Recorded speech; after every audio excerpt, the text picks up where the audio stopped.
ॐ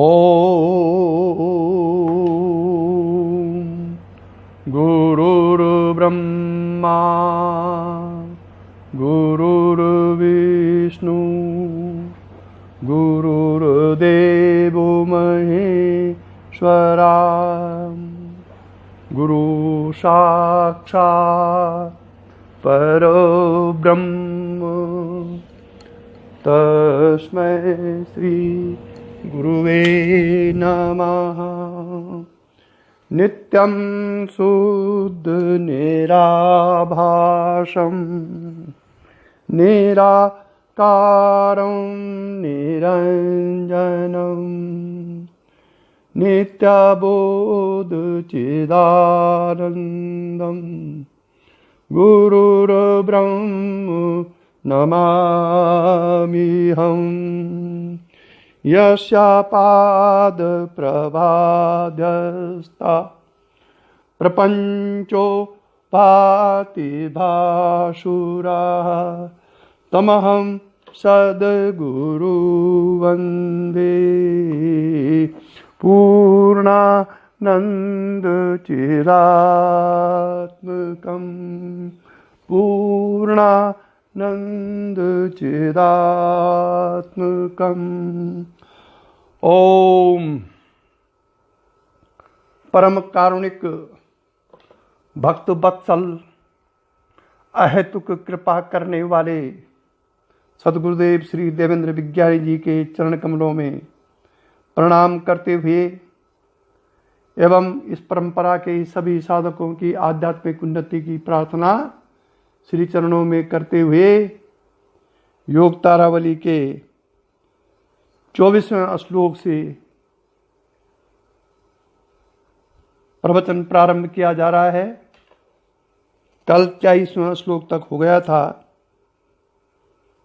जिसमें कि ज्ञानमयी जो स्वाभाविक अवस्था को मैं कब प्राप्त हो सकूंगा, ऐसी उन्मनी अवस्था मुझे कब प्राप्त होगी जब मैं ज्ञान की अवस्था में पहुंचूंगा। ये 23वें श्लोक में था। अब है 24वां श्लोक। प्रत्यक विमर्शाति शयेन पुंसाम प्राचीन गंधे सुपलायितेषु। अरे प्रादुर्भवित का चिद जाड्य निंद्रा प्रपंच चिंताम परिवर्जयन्ति। ये 24वां श्लोक है। देखिए, हमारे मन में यह है कि एक बार अगर आत्म साक्षात्कार हो गया तो फिर और सब चीजें खत्म हो जाएंगी। ऐसा नहीं होता है, क्योंकि आत्म साक्षात्कार तो ज्ञान की अवस्था है। आत्म साक्षात्कार अज्ञान मिट करके ज्ञान हो गया और आपको आत्म साक्षात्कार हो गया। लेकिन ये शरीर, ये मन, ये प्राण, ये बुद्धि जो हमारे उपकरण हैं, इक्विपमेंट्स हैं आत्मा तक जाने के लिए, ये तो अविद्या और कर्म से बने हुए हैं।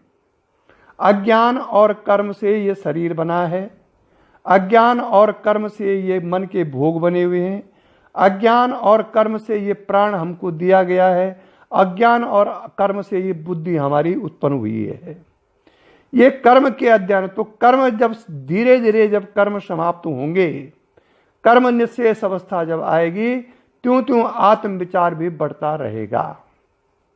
तो यही इस श्लोक का मूल है।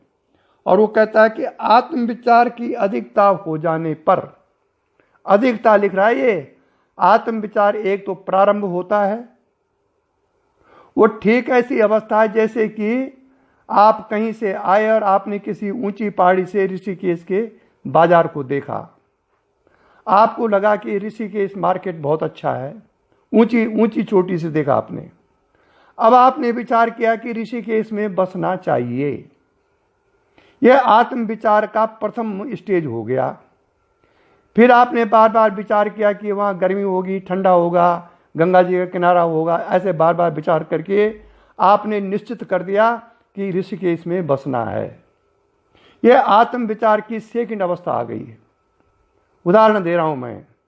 अब तीसरी अवस्था आप आए और आप ऋषिकेश में आपने भ्रमण किया, फिर आत्म विचार का और अधिक अवस्था प्राप्त हो गई, और फिर चौथी बार आपने ऋषिकेश बस गए, आपने मकान बना लिया और आप वहां रहने लग गए। ये आत्म विचार की अंतिम स्थिति है।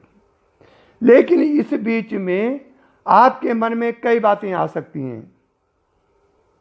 जब ऋषिकेश बसने से पहले कई देहरादून बसूं कि उधर बसूं कि इधर बसूं, ऐसा करके आपके अंदर आ सकता है। ठीक इसी प्रकार से आत्म विचार स्टार्ट होने के बाद भी, आत्म विचार होने पर भी, आत्म साक्षात्कार होने पर भी, अज्ञान मिट करके ज्ञान से आत्म साक्षात्कार हो गया, लेकिन कर्म और विक्षेप और अज्ञान ये अभी बाकी है शरीर मन बुद्धि प्राण पर। तो जब आत्म विचार की अधिकता हो जाने पर तब क्या होता है, प्राचीन गंध मतलब प्राचीन जो वासनाएं हैं, कई जन्मों की जो वासनाएं हैं वो तब भागती हैं जब आप लगातार आत्म विचार करेंगे। तब पुरुषों को एक ऐसी होश की नींद आती है कि वह प्रपंच की चिंता को छुड़ा देती है। इसको कहा है होश की नींद। जो हम सोते हैं ऑर्डिनरी वे में, वो है बेहोशी की नींद। आप उसमें बेहोशी की नींद में जो हम सोते हैं उसमें हमको चेतन अवस्था में नहीं रहते, हम तमोगुण में चले जाते हैं। लेकिन ये होश की नींद जो आती है, जब पुरानी जो वासनाएं हैं वो भाग जाती हैं, तो जो होश की नींद आती है उस समय हम चेतनता में रहते हैं। इसको योग निद्रा भी बोला गया दूसरी भाषा में। और जब ऐसी अवस्था होती है तो प्रपंच चिंताम परिवर्जयन्ते, तो प्रपंच की चिंता को छुड़ा देती वो नींद। जब आत्म तत्व का विचार एक परिमित मात्रा को लांघ कर बढ़ने लगता है, अर्थात जबकि आत्म विचार की अति होने लगती है और अब तक सधूम रहने वाली या आत्मज्ञानाग्नि सुलगने लगती है। सधूम मने धुएं सहित। तो अनादिकाल की उपचित वासनाएं पेड़ के अग्नि गर्भ कोटर को छोड़कर भागते हुए पक्षियों की तरह उस ज्ञानी को छोड़कर भाग जाती हैं। कौन? वो वासनाएं। जैसे कि किसी पेड़ के कोटर में कुछ पक्षी बैठे हैं और पेड़ पर आग लग जाए तो पक्षी अपना घोंसला छोड़ करके भाग जाते हैं। उसी प्रकार से ज्ञानाग्नि के ददकने से, ज्ञानी के अंतःकरण में जब ज्ञानाग्नि ददकती है तो बहुत कई जन्मों की जो वासनाएं हैं वो छोड़कर भाग जाती हैं। देखो, वासनाएं एक है मलिन वासना जो बंधन का कारण होती है, और एक है शुद्ध वासना जो कर्तव्य पथ पर चल के आप उस वासना के कारण संसार में विचरते हैं। ये वासना मुक्ति का कारण होती है। मलिन वासना बंधन का कारण और विशुद्ध वासना मुक्ति का कारण होती है। वो विशुद्ध वासना चाहे शुभ हो चाहे अशुभ हो, नारायण बोलना पड़ेगा। तब जब ऐसी अवस्था आपके अंदर आ जाती साधना करते करते, तब संसार की चिंताओं को भुलाने वाली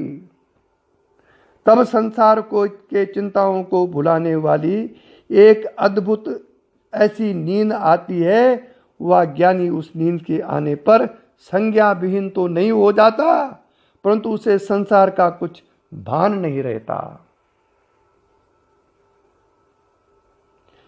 यो उठ कण मतलब अटकल मात्र से ही उस अवस्था का वर्णन शब्दों से किया जा सकता है, पूर्ण रूप से नहीं।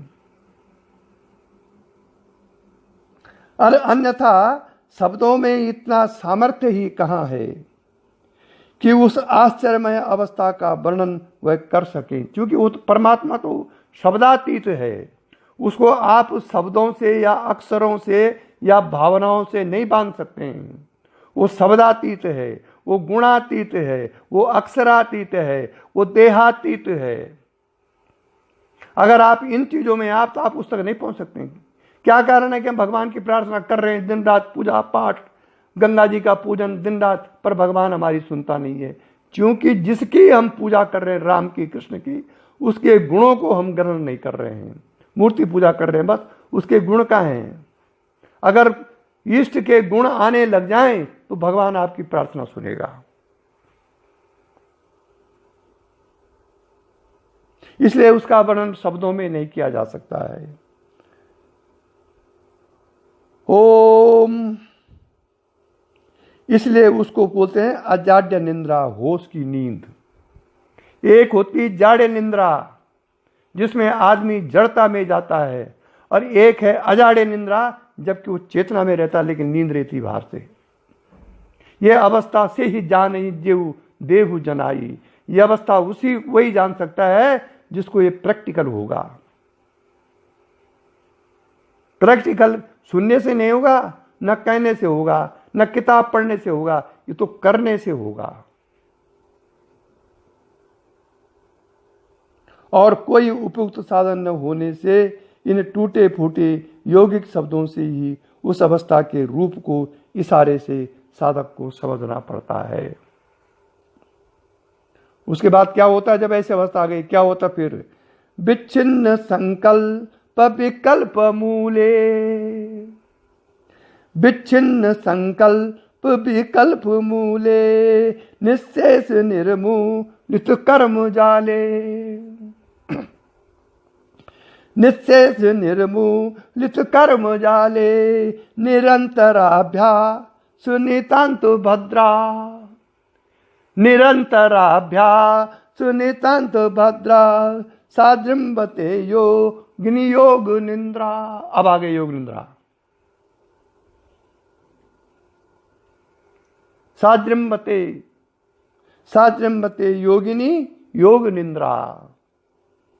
संकल्प विकल्पों के मूल, संस्कारों को भी छिन्न भिन्न कर डालने वाले, कर्मों के जाल को पूर्ण रूप से उखाड़ फेंकने वाले, योगी में निरंतर अभ्यास करते रहने के कारण, निरंतर अभ्यास लिखा हुआ है, यह नहीं कि 4 दिन साधना करो 2 दिन फिर चुप हो जाओ। 4 दिन 4 बजे उठ के साधना किए, उसके बाद 4 दिन बाद फिर 9 बजे उठो। अगर आप ऐसा नागा करेंगे वो फल प्राप्त नहीं होगा जो शास्त्रों में कहा गया है।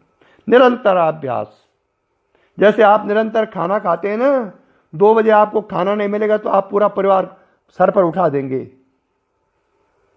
ऐसा जरा साधना में हो जाए तब तो मैं मानूं। क्योंकि खाने में हमारा मन है, हमारा चित्त है, साधना में हमारा चित्त नहीं, इसलिए जब वो छूटती है तो हम हमारे अंदर विचलन नहीं होती है। इसलिए निरंतर अभ्यास करते रहने के कारण अतीव मनोहरणी योग निंद्रा जाग उठती है, तब आती योग निंद्रा। सबसे अधिक संस्कार यदि नष्ट होते हैं तो वो योग निद्रा में। योग निद्रा साधन करते करते जिसको आती है, समझ लो कि उसके संस्कार जल्दी नष्ट हो गए, चाहे उसने कई जन्मों में किसी प्रकार के कुकर्म किए हों। गीता में तो भगवान ने कहा है ना कि अपि से तु दुराचारो और भज्जते माम अन्य भाग, अपि से तु दुराचारो भज्जते माम अन्य भाग, साधुरेव सा मंतव्यो सम्यक ज्ञान व्यवस्थिता ऐसा। अगर कोई सुदुरा अत्यंत दुराचारी भी है, ये भगवान की वाणी है गीता में, आज यदि कोई अत्यंत दुराचारी भी है पर उसके बाद उसने ये निश्चित कर लिया है कि मैं अब भगवान का भजन करूंगा, उसके बाद दोबारा दुराचार नहीं करता है, यह निश्चित कर देता है कि मैं अब ईश्वर का भजन करूंगा, तो साधुरेव सा मंतव्यो, उसको साधु ही मानो, क्योंकि उसने एक सम्यक ज्ञान की दृढ़ निश्चय कर दिया है। अगर ऐसा होता तो रत्नाकर ठाकुर वाल्मीकि ऋषि कैसे हो गए? आज वाल्मीकि ऋषि, आप ऋषि को सब पूछते हैं, वो तो पहले रत्नाकर ठाकुर था।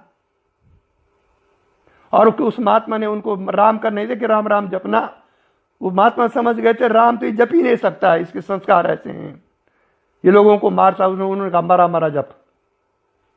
रत्नाकर ठाकुर ने मरा मरा मरा मरा राम राम मरा मरा, वो मरा मरा राम राम हो गया, और उसी राम मंत्र से वो सिद्ध महात्मा हो गया वाल्मीकि ऋषि।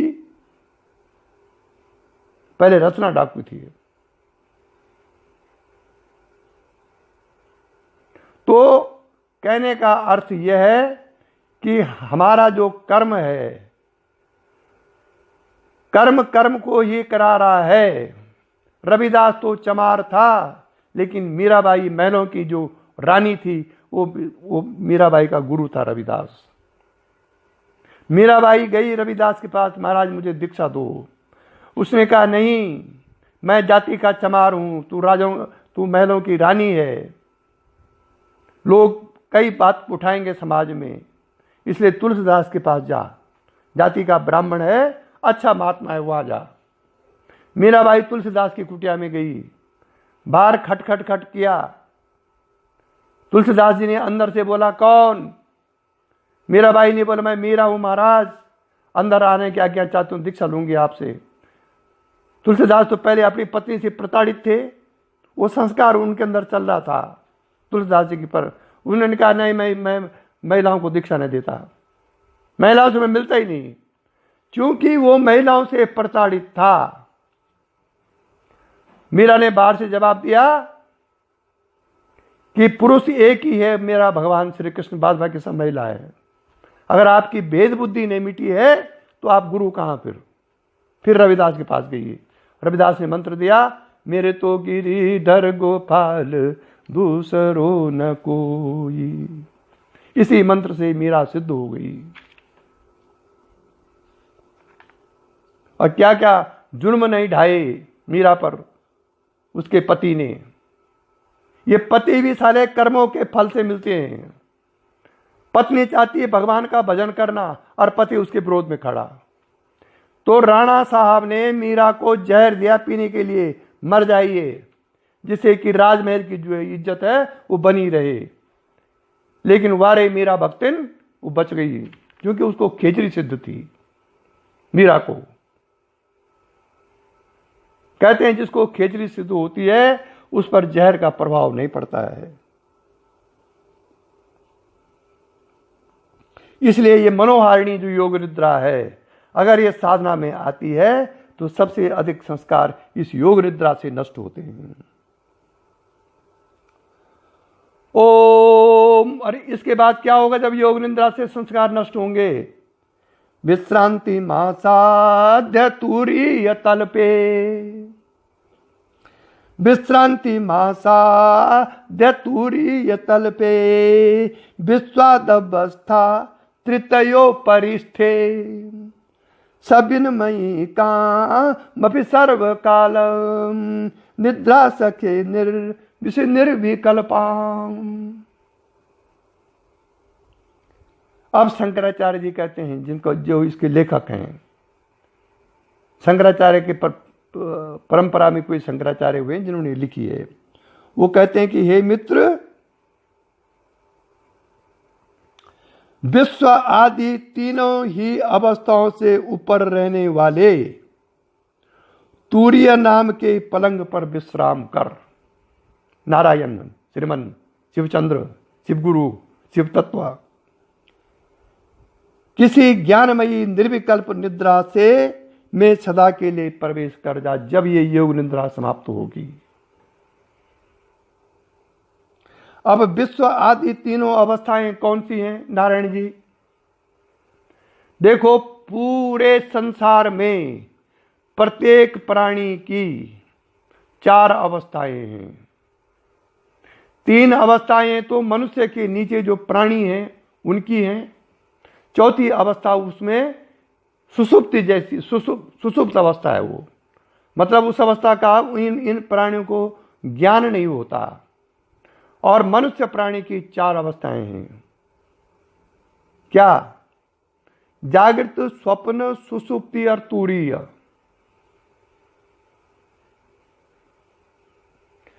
विश्व, तेजस, प्राज्ञ और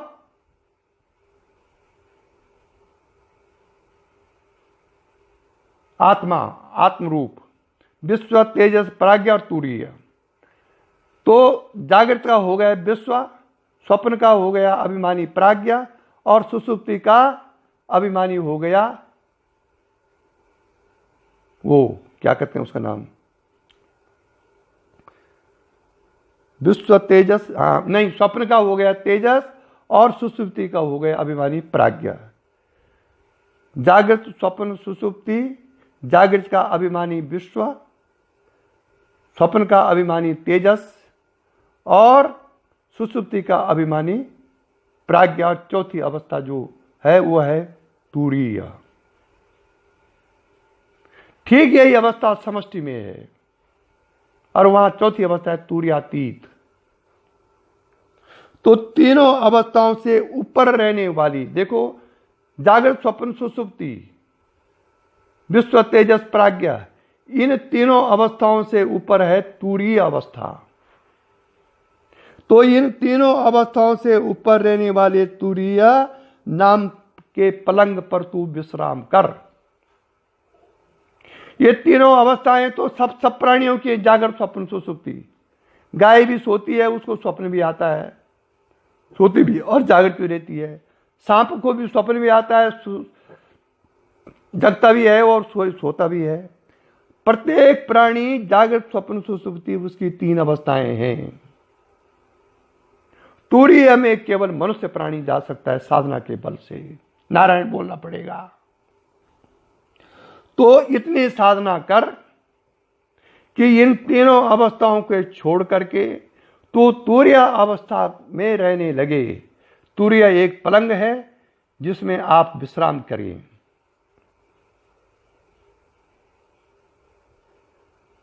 मेरा भाई ने इसका वर्णन किया है बहुत अच्छा। शून्य गगन में सेज पिया की। तो ये शून्य अवस्था के बाद है ये तुरीय। शून्य गगन में सेज पिया की, मीरा बाई ने बोला, तो यही है ये तुरीय। और ये तुरीय अवस्था किसी ज्ञानमयी निर्विकल्प निद्रा सदा के लिए प्रवेश कर जा। एक बार तुरीय का ज्ञान आपको हो गया ना, तो आप फिर उस चीज को भूल नहीं सकते। फिर आप नीचे आएंगे जागृत, स्वप्न, सुषुप्ति में, संसार में आएंगे, प्रपंच में आएंगे, अपने भोगों को भोगने के लिए शरीर में आएंगे। लेकिन तुरीय के जो संस्कार आपके अंदर पड़े हुए हैं उसको आप कभी नहीं भूल सकते हैं। फिर आप साधन करेंगे, फिर तुरीय में जाएंगे। इस प्रकार से लगातार नीचे ऊपर चलते चलते एक बार ऐसा समय आएगा जब आप लगातार तुरीय में रहेंगे और ये शरीर सब व्यवहार करता रहेगा। नारायण। विषय तथा विषयी आकार में अंतःकरण का परिणाम होते रहना भी कुछ कम दुखदायक नहीं होता। यह बात अभ्यास कर्म के बढ़ने पर स्वयमेव अनुभव में आती है।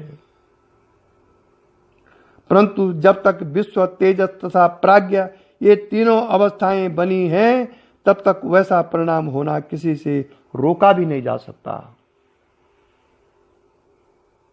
इसलिए यदि वास्तव आनंद की अभिलाषा है सज्जनों, तो विश्व, तेजस और प्राज्ञ, मतलब जागृत, स्वप्न और सुषुप्ति, इन तीनों अवस्थाओं से परे बाहर रहने वाली तुरीय रूपी अति विस्तीर्ण अपरिच्छिन्न कोमल सैया पर लेटकर, हे मित्र, तू सदा के लिए ज्ञान स्वरूप निर्विकल्प निद्रा में प्रवेश कर जा। विश्व आदि अवस्थाओं में मिलने वाले सुख कणों की ओर को कभी भी अपनी दृष्टि मत फेरना। तुरीय अवस्था में जाकर के भी यदि आपका मन विषय, वासनाओं, संसार संग को नहीं छोड़ता है, तो फिर मन को वही आदत पड़ जाएगी संसार में रहने की। इसलिए एक अवस्था में जाकर के आपको बलपूर्वक, हठात पूर्वक ज्ञान करके विचार करके विषय वासनाओं को छोड़ना ही पड़ेगा अगर आप मोक्ष चाहते हैं तो।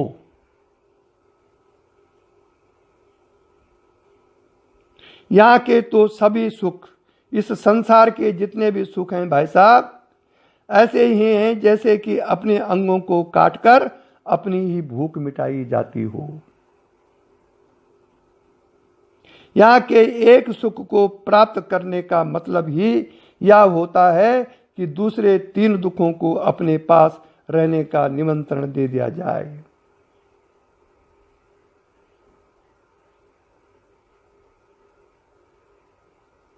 इसलिए ये मन बड़ा विचित्र है।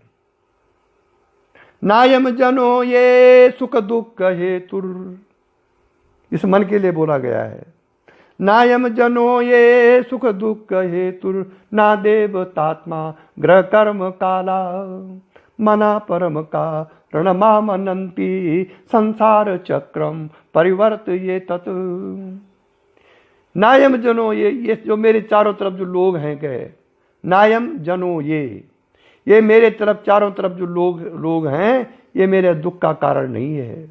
शास्त्र कह रहा है ये नायम जनो ये सुख दुख हेतु, ना देवतात्मा ग्रह कर्म काला, और न कोई देवता ही मेरे दुख का कारण है, न कोई ग्रह ही शनि ग्रह मंगल ग्रह मेरे दुख का कारण है।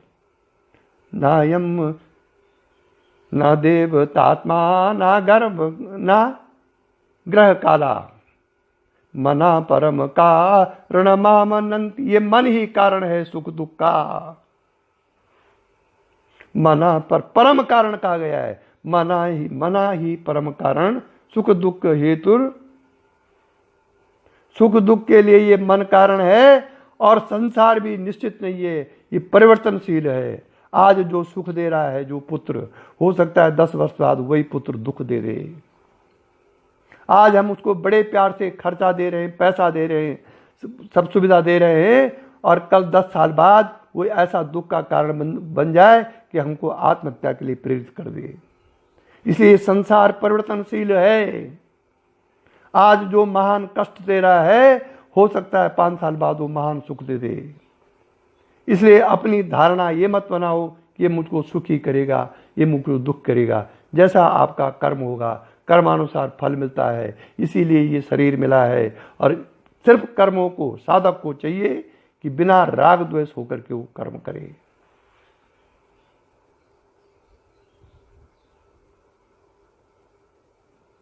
इस संसार में जो भी कोई विषय सुख कमाया जाता है, वह सबका सब अपने आत्म सुख को बेचकर या भुलाकर ही कमाया जाता है। जब हम किसी विषय वासना को भोग रहे होते हैं और हमको विवेक उत्पन्न नहीं है, तो हम अपनी आत्मा को विस्मृत करके उस विषय सुख के भोगने में तल्लीन हो जाते हैं। और उतनी देर में यदि प्राण निकल गए तो उसी विषय सुख के साथ आपका जन्म होगा, और अगले जन्म में आप महादुराचारी महादुष्ट कर्म वाले हो जाएंगे। प्राणों का तो कोई भरोसा है नहीं, शरीर का कोई भरोसा नहीं। अभी मैं बोल रहा हूं और 5 मिनट बाद हार्ट अटैक हो जाए, मर गया, कोई पता थोड़ी है शरीर का। इसलिए हर क्षण, हर सेकंड, हर क्षण हमको परमात्मा चेतना को याद रखना चाहिए। कौन जाने की कब ये आखिरी रात है।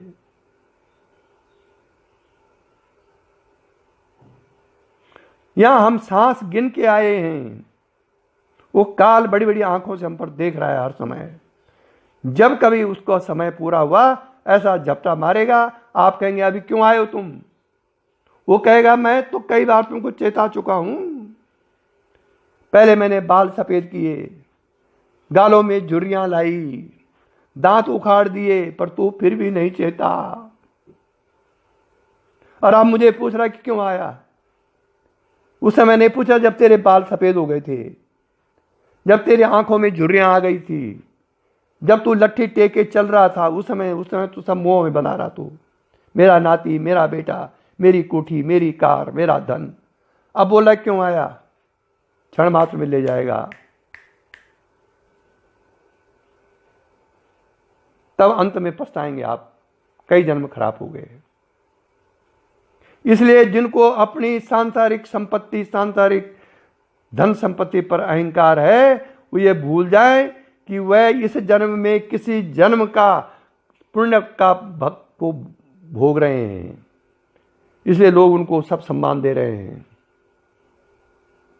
पुण्य कर्म किए किसी जन्म में, इसलिए यहां भगवान ने सब कुछ दिया है। लेकिन इसी सब कुछ देने के बाद यदि आप उसको भूल रहे हैं तो महादुर्भाग्य है ये। इसलिए हमारे जीवन के सबसे दुर्भाग्यशाली क्षण कौन है? जब हम उस चेतन को भूल जाते हैं, जब हम उस परमात्मा को भूल जाते हैं। यही कारण है कि भगवान श्री कृष्ण ने पूरे भारतवर्ष में सनातन धर्म फैलाया, द्वारिका को नहीं बदल सके वो, क्योंकि द्वारिका वालों के लिए तो मनुष्य था, हाड़ मांस का शरीर था। कोई गुरु का जो पुत्र है वो थोड़े समय तक कोई गुरु है, ये वो तो उसके तो पिता की दृष्टि रहती है उस पर। इसलिए कहा गया है कि दीपक तले अंधेरा, पूरे कमरे को प्रकाश दे रहा है वो दीपक, लेकिन अपने अपने नीचे उसको अंधेरा है। इसलिए शास्त्र कहता है कि सबसे दुर्लभ है संत का मिलना। बिना संत के तो भगवान भी नहीं मिलते। इसलिए पहले भगवान की अहेतु कृपा होती है, भगवान मिलना अलग बात है और उनकी कृपा होना दूसरी बात है। कृपा कब होगी? जब हम उसकी भूख होगी। और बिनो हरि कृपा नहीं मिलही संता, तब संत मिलते हैं और वो वास्तविक रास्ता दिखाते हैं कि भगवान। अब आज तो मैंने सुना ही है, पर संत कैसे हो? वो सचमुच संत हो, भेषधारी संत न हो, जिसने परमात्मा की शक्ति का अनुभव कर दिया हो, या परमात्मा की स्थिति में जो टिकने लग गया हो, रहने लग गया हो, उसी को संत कहा जाता है। 3 शब्द हैं, स्वामी, संत और सिद्ध। इन तीनों में उच्च कोटि का है सिद्ध। सिद्ध में कोई सब तो मर्जी का मालिक है, वो महान अज्ञानी लगता है, कभी कभी पिशाचवत लगता है, कभी देवता के तुल्य लगता है, कभी बालक के समान लगता है, और कभी साधारण से साधारण निकृष्ट व्यक्ति लगता है वो सिद्ध। संत और स्वामी में आप में श्रद्धा हो सकती है, सिद्ध में श्रद्धा करना बड़ा कठिन है।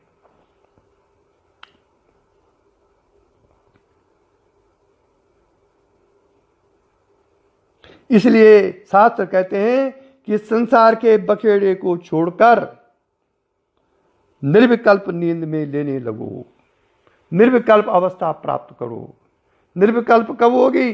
जब बार बार आप आत्मचिंतन करते रहेंगे। अब है 27वां श्लोक। प्रकाश माने परमात्म भानो, और नश्यंत विद्या तिमरे समस्ते, अहो बुधा निर्मल दृष्टियोपि किंचिन्न पश्यन्ति जगत समग्रम। तब क्या होगा? जब बार बार आप निर्विकल्प अवस्था में जाएंगे, तब जब परमात्मा रूपी अनोख्य सूर्य का प्रकाश होता है निर्विकल्प के बाद, जब परमात्मा रूपी अनोखे सूर्य का उदय होता है, एक सूर्य तो यह है जो चमक रहा है, जिस पर ग्रहण लगता है, जो संसार को प्रकाशित कर रहा है, यह भौतिक सूर्य है। और एक परमात्मा रूपी सूर्य जिसको आध्यात्मिक सूर्य कहते हैं, जब उसका प्रकाश होता है तो और अविद्या रूपी समस्त अंधकार नष्ट हो जाता है उसके प्रकाश से, तो उस समय एक आश्चर्य देखो कि फिर अत्यंत निर्मल दृष्टि वाले भी इन विद्वानों को मूर्खों का या संपूर्ण जगत कुछ नहीं दिखता। यह हो गई निर्मल दृष्टि। निर्मल दृष्टि का मतलब जब संसार में परमात्मा दिखे, फिर संसार बंधन कारक नहीं है, फिर संसार ही मोक्ष देगा। हम ईश्वर की सृष्टि बंधन कारक नहीं है हमारे लिए मानसिक सृष्टि बंधन कारक है। मन से जो हमने सृष्टि बना रखी है। औरत ईश्वर की देन है, लेकिन हमने अपने मानसिक सृष्टि की में उसको किसी को पत्नी मान रखा है, किसी ने उसको पुत्री मान रखा है, किसी ने उसको माता मान रखा है, किसी ने उसको, कोई उसको औरत नहीं मानता। अपनी अपनी मानसिक सृष्टि के अनुसार रिश्ते बना देते हैं हम, और फिर उसमें बंध जाते हैं। इसलिए ईश्वर का द्वैत बंधन कारक नहीं है, मानसिक द्वैत बंधन कारक है। इसलिए जब ऐसी निर्मल दृष्टि उत्पन्न होती किसी आत्मज्ञानी को, तो यह संपूर्ण जगत उनके लिए कुछ नहीं, मूर्खों के लिए जगत है। ज्ञानी के लिए तो ये चिन्मय आकाश ही है। ज्ञानी के लिए परमात्मा है ये जगत। और जब ये हो जाता है तब क्या होता है फिर? सिद्धि तथा विद मनो बिलयाम समादौ श्रीशैल सिंह कुवरे सुखदोपलप्से गात्रम यदा मम लता परिवेष्टयन्ति कर्णे यदा विरचयन्ति खगाश्च निधान। अब लेखक कल्पना कर रहा है भगवान की प्राप्ति के लिए या सिद्धियों की प्राप्ति के लिए। वो कल्पना कर रहा है कि श्रीशैल की पर्वत की गुफाओं में बैठकर समाधि करने पर ऊपर बताए हुए मनोलय वाली सिद्धि को मैं कब प्राप्त होऊंगा। मनोलय, मन जब लय होने लगता है। मेरे जानकारी में कई ऐसे साधक हैं जिनका मन लय हो जाता है तुरंत, लेकिन उस बात को समझते नहीं हो।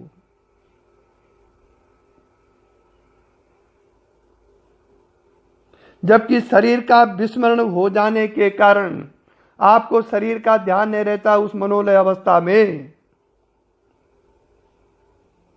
तब वो साधक कल्पना कर रहा है कि ऐसी अवस्था में मेरे शरीर को तो लताएं लपेट लेंगी और मेरे कानों में पक्षी अपने अपने घोंसले बना लेंगे। कहने का मतलब है कि शरीराध्यास इतना घट जाएगा कि चाहे पक्षी मेरे कानों में घोंसले बनाए, चाहे मेरे शरीर में लताएं लिपटी रहे, चाहे मेरे शरीर में सांप चले, मुझे शरीर का कोई अध्यास नहीं रहेगा। ऐसी वो कामना कर रहा है। और जब शरीराध्यास घटेगा, मैं शरीर नहीं, ये अध्यास घटेगा, मैं सच्चिदानंद आत्मा हूं, ये वृत्ति बढ़ेगी, तब आत्म साक्षात्कार होगा। पहला जो ऑब्स्टिकल्स है हमारे लिए वो है शरीर। शरीरात्म भाव ही हमारे लिए आगे बढ़ने के ऑब्स्टिकल ऑब्स्टकल है। अष्टावक्र गीता में कहा गया साफ, यदि देहम पृथक कृत्वा चिति विश्राम तिष्ठसि अदु नैव सुखी शांत बंध मोक्ष भविष्यसि। यदि तू अपने से अपनी देह को पृथक कर सकता है, यदि देहम पृथक कृता और चिति विश्राम तिष्ठसि, और चिति जो परमात्मा की जो शक्ति जागरण में आपके अंदर काम कर रही है, उस चिति शक्ति में यदि आप क्षण मात्र के लिए तिष्ठति बैठ सकते हो, आराम ले सकते हो, तो क्या है फिर? यदि देहम पृथक कृत्वा चिति विश्राम अदु नैव सुखी शांत। अदु नैव माने अभी सुखी शांत हो जा, और बंध मोक्ष कल्पनाएं हैं फिर, क्योंकि आप साक्षात परमात्मा के दर्शन हो गए आपको। फिर कहाँ बंधन, कहाँ मोक्ष? बंध मोक्ष भविष्य की बात हो गई हो। लेकिन देह से बाहर कैसे निकले, देह का अध्यास कैसे घटाएं, देह को मिथ्या कैसे समझें, इसमें साधना करनी पड़ेगी आपको। बार बार उस वृत्ति को लाना पड़ेगा, बार बार आत्म तत्व का चिंतन करना पड़ेगा, और उसके साथ साथ प्राण विद्या सीखनी पड़ेगी। प्राणों का संगठन, प्राणों को रोकना, प्राणों को सहस्त्रार्थ में लय करना, प्राणों को मूलाधार में ले जाना, प्राणों को आज्ञा चक्र में लाना, प्राणों को मणिपुर में लाना। ये कब होगा? शक्तिपात में तो ऑटोमेटिक होगा जब आप साधना करेंगे। लेकिन ऐसी धारणा आपको बनानी पड़ेगी। यहां 28 श्लोक तक योग मार्ग आ गया। हठ योग, लय योग, राजयोग, तीनों योगों का वर्णन इस 28 श्लोक तक हो गया। अब साधक को आत्म साक्षात्कार हो गया, और आत्म साक्षात्कार के बाद उसे क्या अनुभव होता है, ये 29वां श्लोक है योग तारावली का, जो अंतिम श्लोक है। अब जब आत्म साक्षात्कार होता है तब वो क्या कहता है वो साधक, विचरतु मतिरेसा निर्विकल्प समाधौ, विचरतु मतिरेसा निर्विकल्प समाधौ, और कुछ कलश युगे वा कृष्ण सारे क्षणानाम, चरतु जड़ मते वा सज्जनाम मते वा, मति कृत गुण दोषा ना विभुम न स्पृशंति। अब यह है, this is the most important श्लोक इन योग तारावली मेरे विचार से, 29वां श्लोक। इससे पहले 28 श्लोकों में हठ योग की क्रियाएं, लय योग की क्रियाएं, राजयोग की क्रियाएं, बुद्धि मन प्राण की क्रियाओं का वर्णन है। और ये अंतिम, जब उस साधक को ऐसी क्रिया करके, ऐसे योग करके आत्म साक्षात्कार हो जाता है, तब वो क्या कहता है, इस श्लोक में है। ये अंतिम श्लोक है, विचरतु मतिरेसा निर्विकल्प समाधौ, कुछ कुछ कलश युगे वा कृष्ण छारे क्षणानाम, चरतु जड़ मते वा सज्जनाम मते वा, मति कृत गुण दोषा ना विभुम ना स्पृशंति। अब जबकि मुझे आत्म साक्षात्कार हो गया है, नारायण, अब आप अंदाज लगा लो कि जो ब्रह्मचारी सन्यासी हो रहे हैं,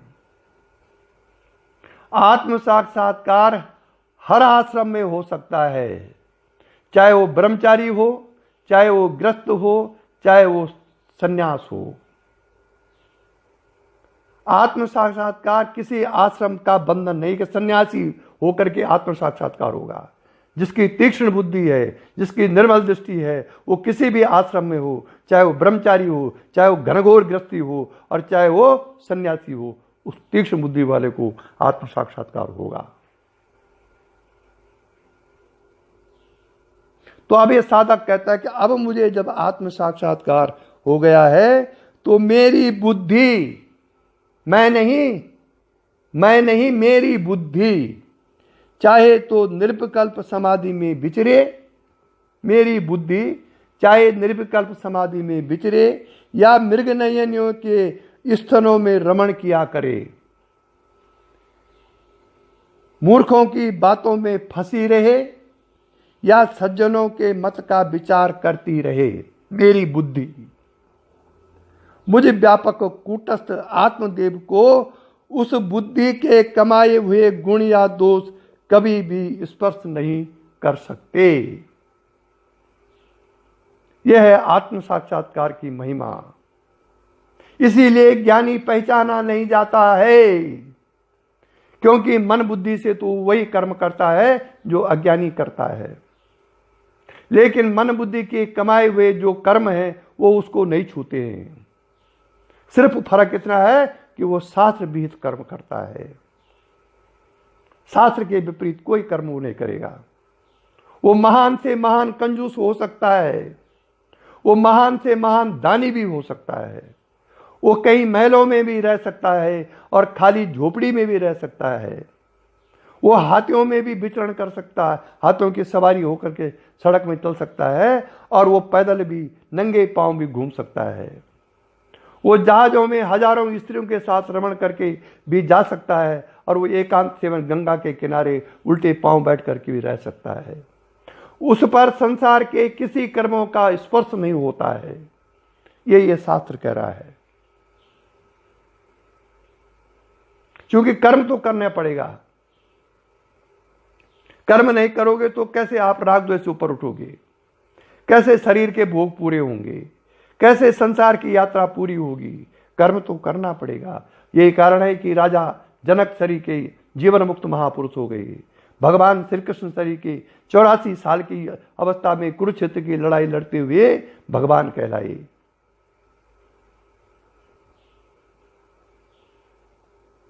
और इसी के साथ आज का ये प्रवचन समाप्त हुआ। श्री भगवत कृपा से और श्री विनय वर्मा जी की कृपा से योग तारावली के प्रवचन आज समाप्त हुए। इति श्रीमत् परमहंस परिव्राजकाचार्यस्य श्री गोविंद भगवत पूज्यपाद शिष्यस्य श्रीमत् शंकर भगवत कृतो योग तारावली समाप्ता। क्योंकि ज्वलंत देसाई और विनय वर्मा जी ने यह निवेदन किया था कि योग तारावली पर प्रवचन किया जाए।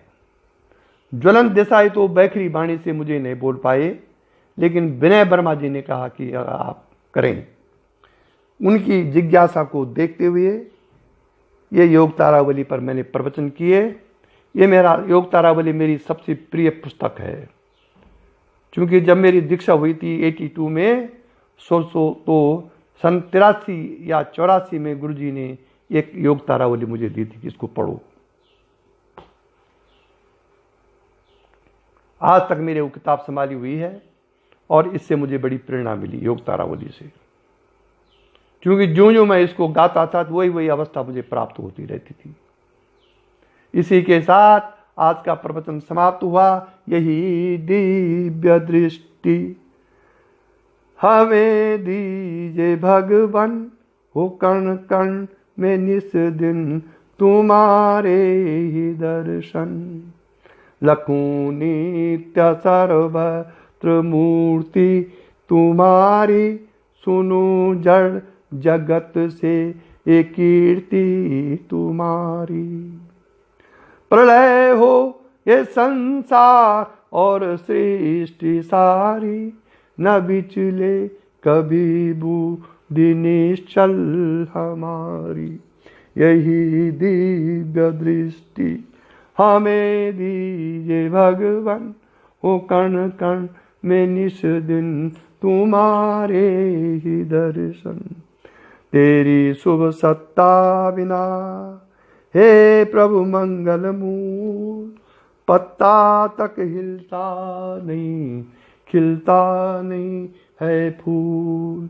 रोम रोम में तुम रमे, फिर क्या रहा बिछो, लेकिन तुम मिलते नहीं, एक ऐसा संयोग।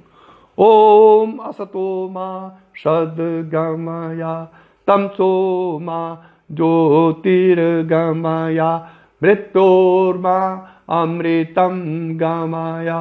ओम शांति शांति शांति।